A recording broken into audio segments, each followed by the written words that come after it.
আসসালামু আলাইকুম। আজকের বাংলা নিউজে সবাইকে জানাচ্ছি স্বাগতম। শুরুতে জানাচ্ছি বিশ্ব আলোচিত খবরের সংবাদ শিরোনাম। আজকের বাংলা নিউজের সাথেই থাকুন।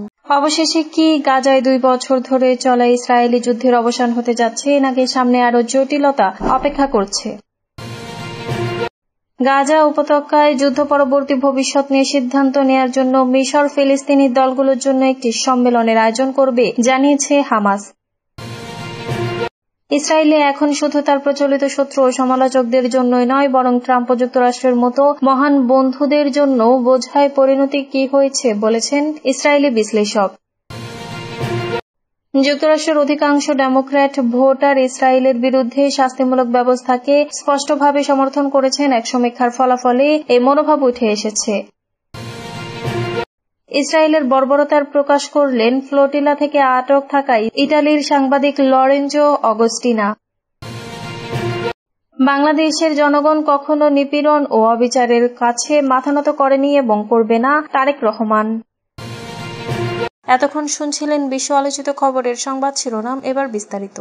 গাজায় কি শেষ পর্যন্ত ইসরায়েলের নির্বিচার হামলা বন্ধ হচ্ছে? গাজায় যুদ্ধবিরতি চুক্তিতে পৌঁছাতে ফিলিস্তিনের স্বাধীনতাকামী সশস্ত্র সংগঠন হামাস যুক্তরাষ্ট্রের প্রেসিডেন্ট ডোনাল্ড ট্রাম্পের প্রস্তাবের বিষয়ে তাদের প্রতিক্রিয়া জানিয়েছে। তারা সব ইসরায়েলি জিম্মিকে মুক্তি দিতে রাজি হয়েছে, তবে 20 দফা চুক্তির অন্যান্য বিষয় নিয়ে আলোচনা করতে চায় তারা। ট্রাম্প ইতোমধ্যে ইসরায়েলকে অবিলম্বে গাজায় বোমা হামলা বন্ধ করার অনুরোধ জানিয়েছেন। ইসরায়েলের সরকার ও সেনাবাহিনীকে গাজায় হামলা বন্ধ করতে বলেছে। অবশেষে কি গাজায় 2 বছর ধরে ইসরায়েলি যুদ্ধের অবসান হতে যাচ্ছে, নাকি সামনে আরো জটিলতা অপেক্ষা করছে, এমন প্রশ্ন এখন ঘুরপাক খাচ্ছে। হামাস বলেছে তারা গাজায় জিম্মি অবস্থায় থাকা সব ইসরায়েলিকে মুক্তি দেবে। জিম্মিদের মধ্যে যারা মারা গেছেন তাদের মৃতদেহ হস্তান্তর করা হবে। হামাস আরো বলেছে তারা একটি স্বাধীন ও অরাজনৈতিক ফিলিস্তিনি কর্তৃপক্ষের কাছে গাজার শাসন ক্ষমতা হস্তান্তর করবে। ট্রাম্পের 20 দফা পরিকল্পনার মধ্যে হামাসের অস্ত্র সমর্পণের বিষয়টিও আছে। ট্রাম্প হামাসের প্রতিক্রিয়াকে স্বাগত জানিয়েছেন। মার্কিন প্রেসিডেন্ট লিখেছেন, ইসরায়েলকে অবশ্যই অবিলম্বে গাজায় বোমা হামলা বন্ধ করতে হবে যেন বন্দীদের মুক্তি দেয়া যায়।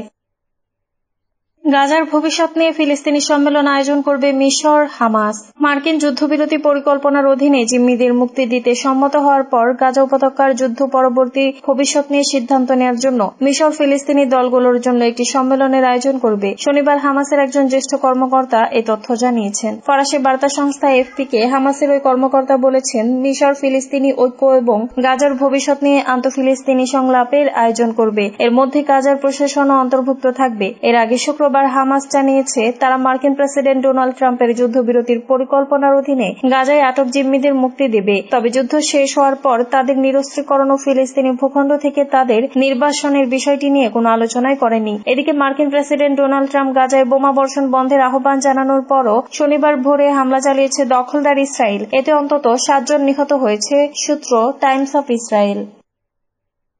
ট্রাম্পের কাছে নেতানিয়াহু কি আসলেই বোঝা, কি বলছেন ইসরায়েলি বিশ্লেষক। ইসরায়েল এখন শুধু তার প্রচলিত শত্রু ও সমালোচকদের জন্য নয়, বরং ট্রাম্প ও যুক্তরাষ্ট্রের মতো মহান বন্ধুদের জন্য বোঝায় পরিণত হয়েছে। ইসরায়েলি রাজনৈতিক বিশ্লেষক ওরি গোল্ডবার্গ গাজায় ইসরায়েলের নির্বিচার হামলা এবং বিশ্ববাসীর দৃষ্টিভঙ্গি পরিবর্তন নিয়ে কথা বলতে গিয়ে ঠিক এভাবে কথাটি বললেন। তেল আবিব থেকে আল জাজিরাকে গোল্ডবার্গ বলেন, কেউ এটা প্রকাশ্যে স্বীকার করবেন না, কিন্তু আমি মনে করি হামাসের জবাবকে শান্তি স্থাপনের আগ্রহ হিসেবে দেখে ট্রাম্প যে আকস্মিক সিদ্ধান্ত নিয়েছেন তা এমনি এমনি নয়। গোল্ডবার্গ বলেন, ট্রাম্পের সিদ্ধান্ত এটাই প্রমাণ করে তিনি যখন নেতানিয়াহু বা ইসরায়েলের দিকে তাকাচ্ছেন তখন তিনি একে একটি বোঝা হিসেবে দেখছেন। ইসরায়েলি বিশ্লেষক আরো যোগ করেন, ইসরায়েল এমনটাই একেবারে আশা করেনি, কারণ দেশটি তার জাতিগত নিধনমূলক কর্মকাণ্ডের অন্তহীন চক্রে এতটাই অভ্যস্ত হয়ে পড়েছিল যে তারা 2023 সালের 7 অক্টোবরের হামলার বাইরে অন্য কিছু স্বীকার করতে পারছিল না। গোল্ডবার্গ বলেন, গাজায় যাওয়ার চেষ্টা চালানো প্রথম ফ্লোটিলা ও গ্লোবাল সুমুদ ফ্লোটিলার মধ্যে পার্থক্য দেখুন,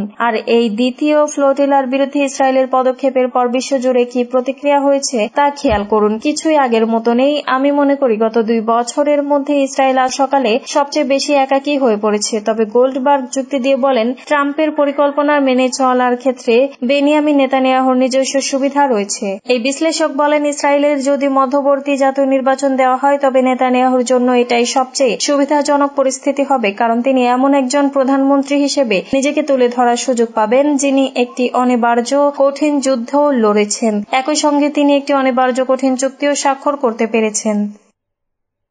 যুক্তরাষ্ট্রের অধিকাংশ ডেমোক্র্যাট ভোটার ইসরায়েলের বিরুদ্ধে শাস্তিমূলক পদক্ষেপ চান। সমীক্ষা। যুক্তরাষ্ট্রের অধিকাংশ ডেমোক্র্যাট ভোটার ইসরায়েলের বিরুদ্ধে শাস্তিমূলক ব্যবস্থাকে স্পষ্টভাবে সমর্থন করেছেন। তারা মনে করেন গাজায় জাতিগত নিধন চলছে। গতকাল শুক্রবার প্রকাশিত এক সমীক্ষার ফলাফলে এই মনোভাব উঠে এসেছে। Institute for middle east understanding policy প্রজেক্টে জেএনজি ফর চেঞ্জ নামের দুটি প্রতিষ্ঠান সমীক্ষাটিতে অর্থায়ন করেছে, বাস্তবায়ন করেছে ইউগভ। এতে অংশ নিয়েছেন 1221 জন, যারা ডেমোক্রেটিক পার্টিকে ভোট দেন বলে জানিয়েছেন। সমীক্ষায় অংশ নেওয়া 80% ডেমোক্র্যাট ভোটার মনে করেন ইসরায়েলের প্রতি যুক্তরাষ্ট্রের সমর্থন কমানো উচিত। 72% মনে করেন ইসরায়েল গাজায় জাতিগত নিধন চালাচ্ছে। 65% জানান গাজায় জাতিগত নিধন চালানোর অপরাধে ইসরায়েলের উপর তারা কিছু নিষেধাজ্ঞা আরোপ করতে দেখতে চান। 18 থেকে 29 বছর বয়সী ভোটারদের মধ্যে ইসরায়েলের বিরুদ্ধে কঠোর পদক্ষেপ নেওয়ার পক্ষে সমর্থন বৃদ্ধি পেয়েছে। কখনো কখনো এই মনোভাব 10% বা তার বেশি পড়েছে। সমীক্ষা পরিচালনাকারীরা এতে অংশ নেওয়া 1221 জনকে প্রায় সমান করে দুই ভাগে ভাগ করেন। এরপর নিষেধাজ্ঞার বিষয়ে তাদের আরো সুনির্দিষ্ট কিছু প্রশ্ন করা হয়। একটি ভাগের কাছে দক্ষিণ আফ্রিকার বর্ণবাদী শাসকদের বিরুদ্ধে যেসব পদক্ষেপ নেওয়া হয়েছিল সে প্রেক্ষাপট তুলে ধরা হয়। অন্য ভাগের কাছে এমন কোনো পটভূমি তুলে ধরা হয়নি। সমীক্ষা ফলে দেখা যায় যাদের কাছে ঐতিহাসিক প্রেক্ষাপট তুলে ধরা হয়নি তারা ইসরায়েলের বিরুদ্ধে কঠোর পদক্ষেপকে বেশি সমর্থন করেছেন। কোনো প্রেক্ষাপট ছাড়াই যাদের প্রশ্ন করা হয়েছিল তাদের 62% ইসরায়েলের সরকারি কর্মকর্তাদের ও সেনাদের যুক্তরাষ্ট্রে প্রবেশে নিষিদ্ধ করা উচিত বলে মনে করেন। পাশাপাশি যুক্তরাষ্ট্র ও ইসরায়েলের সেনাবাহিনীর মধ্যে সব সহযোগিতা ও গোয়েন্দা তথ্য বিনিময় বন্ধ করা উচিত বলেও মনে করেন তারা। অন্য ভাগের অংশগ্রহণকারীদের কাছেও একই প্রশ্ন করা হয়েছিল। তাদের বলা হয়েছিল যে অস্ত্র কেনার পুরো অর্থ যদি ইসরায়েল বহন করে তাহলে তা উচিত হবে কিনা। 63% না সূচক জবাব দিয়েছেন। Institute for middle east understanding policy প্রজেক্টের নির্বাহী পরিচালক মার্গারেট ডি রেইস সতর্ক করে বলেন, ডেমোক্রেটিক পার্টির নেতৃত্বকে শেষ পর্যন্ত এই কঠিন বাস্তবতা স্বীকার করতে হবে এবং তাদের ভোটারদের কথা শুনতে হবে, অন্যথায় তাদের 2024 সালের ভয়ঙ্কর হারের পুনরাবৃত্তির ঝুঁকি নিতে হবে।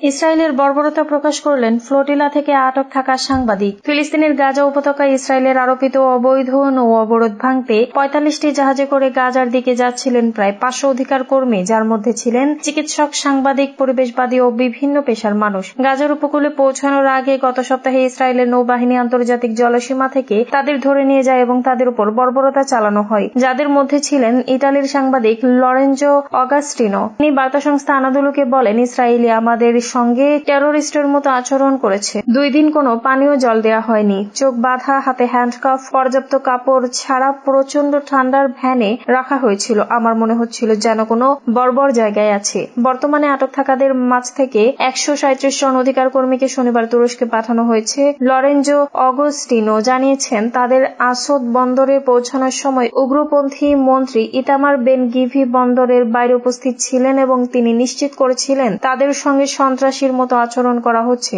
অগাস্টিনো বলেন, আমরা আশা করেছিলাম এই বর্বরতা দ্রুত শেষ হবে।